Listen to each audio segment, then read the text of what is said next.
Hola, ¿qué tal? Mi nombre es Jairo y hoy hablaremos de un artículo de investigación que se realiza en la República Democrática del Congo, que tiene como tema central. El nombre del artículo es Diabetes mellitus tipo 1 en niños menores de 5 años. Observación en clínicas universitarias en Lubumbashi y revisión de la literatura. El artículo fue publicado el 26 de octubre del 2017 y acá podemos observar los nombres de los autores, los cuales todos pertenecen a la Universidad de Lubumbashi, a la Facultad de Medicina, en el Departamento de Pediatría de las Clínicas de Lubumbashi de la República Democrática del Congo. Ahora hablaremos de la fisiopatología de la diabetes mellitus tipo 1. La diabetes mellitus es un trastorno metabólico caracterizado por el aumento de glucosa en sangre, o sea, una hiperglucemia. Esto se puede ver a un trastorno inmunitario en el caso de la diabetes mellitus tipo 1 o a una resistencia a la insulina en el caso de la diabetes mellitus tipo 2. Las causas más importantes son la predisposición genética y los factores ambientales. La predisposición genética se refiere a que existe un fundamento genético, es decir, que si afecta a esta patología son múltiples locus los que predisponen a esto, aproximadamente unos 30 loci, y recordemos que un loci es una ubicación exacta dentro del cromosoma.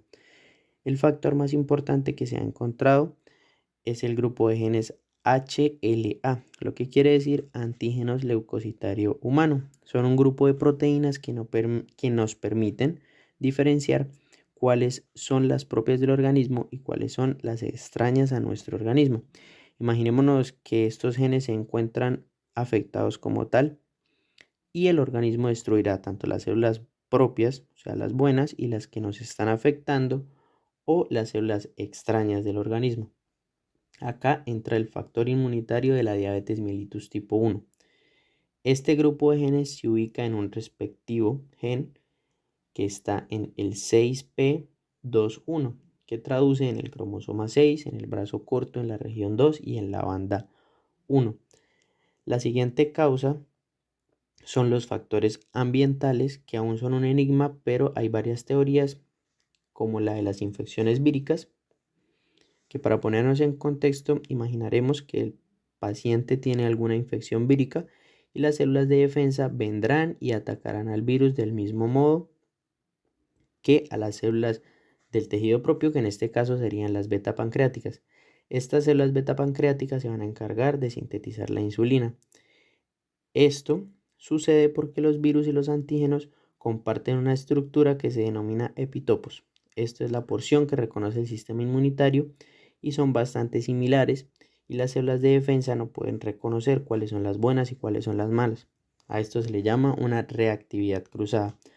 Lo que realizan estos linfocitos T es que eliminan los virus y los antígenos de los islotes de Langerhans a la vez. Esta es una enfermedad autoinmunitaria, lo que quiere decir que hay una destrucción del parénquima pancreático, y la destrucción de las células beta pancreáticas se debe a un defecto de la tolerancia de los linfocitos T. Tal como los linfocitos T no toleran a los antígenos de los islotes debido a los factores como la combinación de elección clonal defectuosa de linfocitos T autorreactivos, lo que quiere decir que estos mismos ataquen su propio tejido, en resumidas palabras. Otro podría ser un defecto de las funciones de los linfocitos T reguladores, de forma que no actúan de manera correcta y eliminan al propio parénquima pancreática.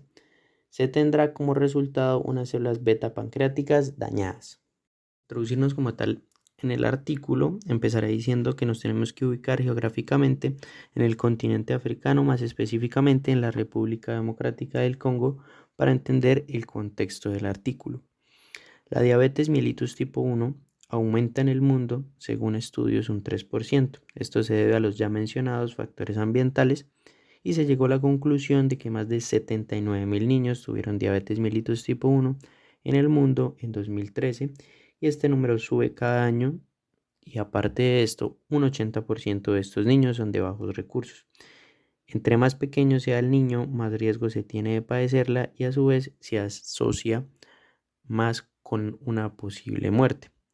Con este artículo se pretende mostrar la evidencia de la gravedad de la diabetes mellitus tipo 1 y también verificar que esta enfermedad aparece cada vez en edades más tempranas. Hablaremos ahora del paciente y la observación.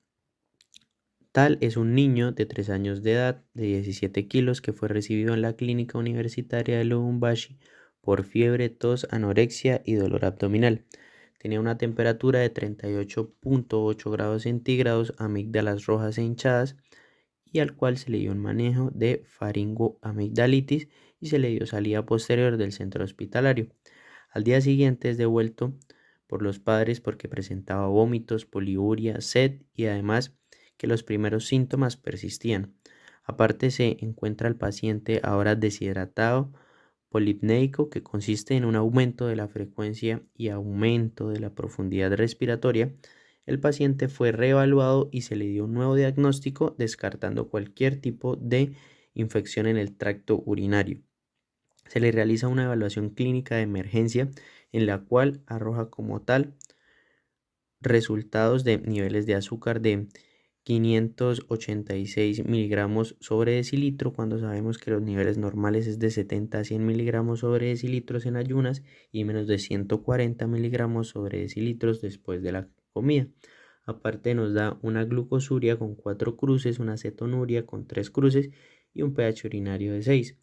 Ya con estos resultados los médicos dan el diagnóstico de cetoacidosis diabética y en este momento ya es tratado con una terapia de insulina intensiva.